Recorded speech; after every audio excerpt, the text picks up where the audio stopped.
It was the idea of Musa then, which of course he echoed when he went for clearance at the Senate now, that this is what he will follow. He did not believe that you should negotiate with terrorists. He believed, take them off. Take them off. You don't have to negotiate. You don't have to pay money. Because he believed you negotiate, you pay money, you are increasing the facility, the operational facility of the terrorists.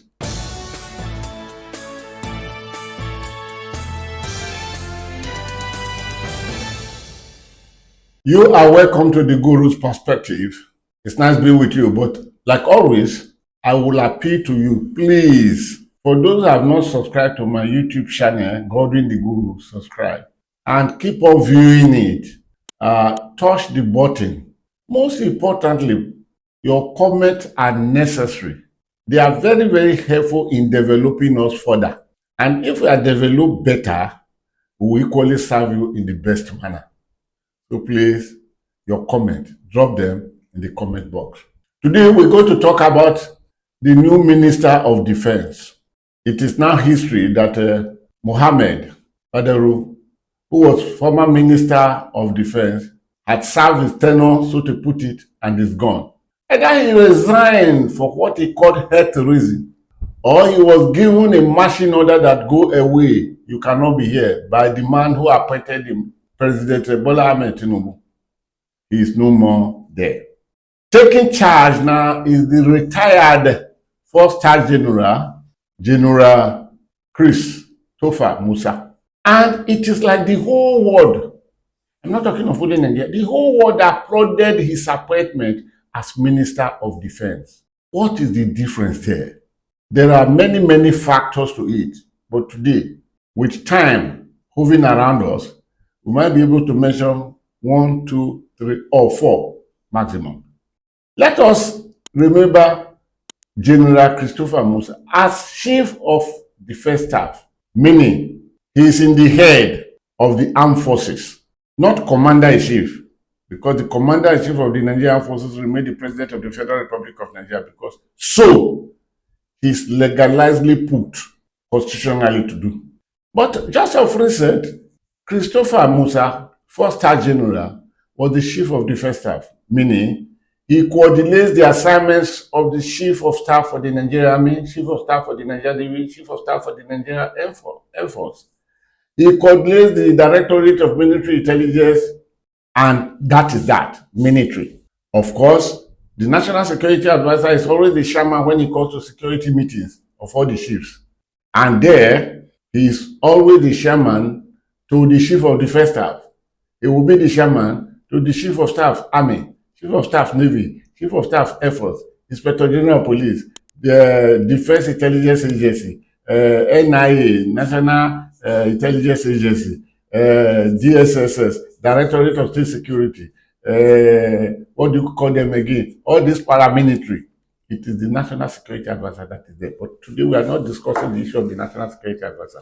What we are concerned today is about the Minister of Defense, new Minister of Defense, who was sworn in. I think it was yesterday, Friday, that he was sworn in. And they said, how come that his appointment received a lot of applaud across the globe? How come that people now sigh relief that, oh, with this man, things will work out? Before we come to that nitty-gritty discussion, let us first of all identify one Christopher Musa as A, Chief of Defense Staff, as B, Minister of Defense. Christopher Musa, the four-star general, as Chief of Defense Staff, heads the security agencies in the military, and of course, every other non-military agencies like the paramilitary, the Inspector General of Police, the NSDC, Commander General, and are subjected to his authority. But he has no final say in matters that hove around what the security agencies could bring to the table. He will take a decision. Then the decision will be subjected to the Ministry of Defense. When the Minister of Defense, who is a politician, sways her way, it is that man in the Ministry of Defense that will take what will be workability of the decision through the processes of cabinet office to the president, who has the final say, because at the end of the day, all of them in appointments, the bulk of them stops on the table of the president. Today, Christopher Musa is no more there. He is now a politician. He has become the minister. He has become a cabinet member of the president. Then the decision shall be forwarded from those ministries or those parastatals or those military installations. Then it will come to him. He will coordinate it anyway. He must liaise with some of his fellow coordinators. Then we take this thing directly to the president, who would approve or disapprove, or approve an amendment, or disagree by throwing it away. You can now see that from him now, the possibility of directly dealing with the issue is more obvious than when he wore his rank and everything with his swagger cane and all those things. They are two different words. But what brought Musa out most absolutely, even as chief of defense staff, he was so much outspoken. He had been a man of operation all days of his life in the military, where he spent about 30-something years in the military. He had been an operational man. He knew the terrain, and he did not waste time by telling you how to deal with terrorists. Most of his statements were not acceptable to some high hierarchy of the Nigerian society. For example, it was the idea of Musa then, which of course he echoed when he went for clearance at the Senate now, that this is what he will follow.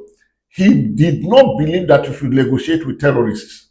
He believed, take them off. Take them off. You don't have to negotiate. You don't have to pay money. Because he believed you negotiate, you pay money, you are increasing the facility, the operational facility of the terrorists. And because terrorists are what they are terrorists, they are bandits, whatever name you call them. They have no allegiance to an oath of peace or something. No. They will tell you, they will dance with you, they come back more.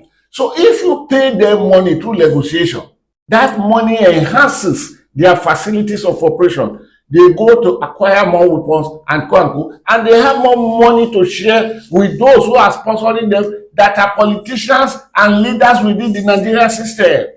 So it is strictly the idea of Christopher Musa that take them off. Never. He even came at a time and suggested something for Nigeria, which many Nigerians saw that, what is this you are talking about? He said the porosity of Nigerian borders is so alarming that until we do something, bringing a thought of fencing the whole borders, we will not have the peace.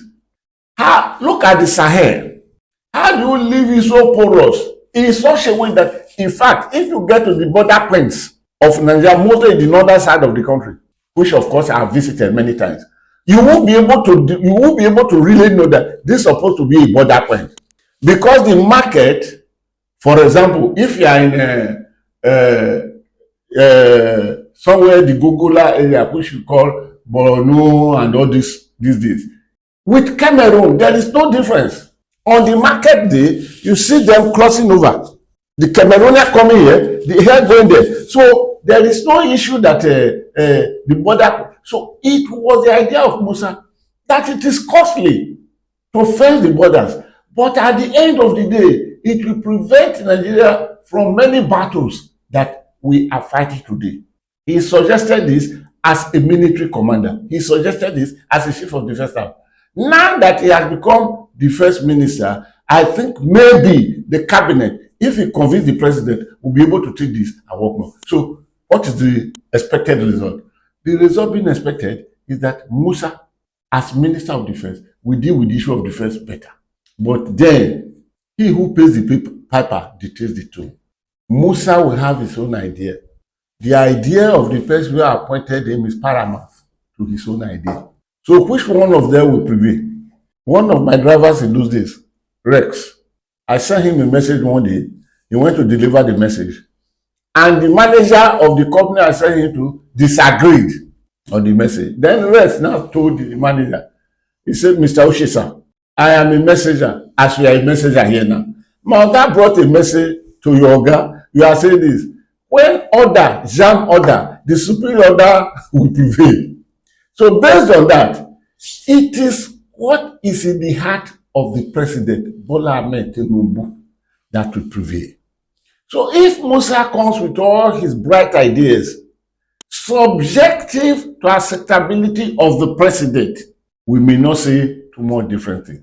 But if the president is sincere, and if the president is not owing too much longer obligation to those he bargained with that made his emergence as president of Nigeria possible, if he will not be too reluctant in that, we will see peace in Nigeria within the next 6 months.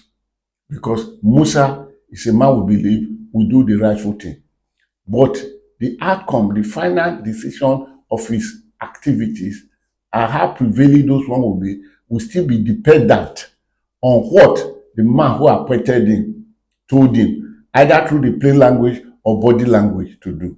But for now, I wish Christopher Musa, retired first-star general, big success in his new endeavor. And I know all things being equal. And if the Oga will find peace with the Oga, I think Nigeria will see some peace from maybe within the next 6 months. The guru will return back.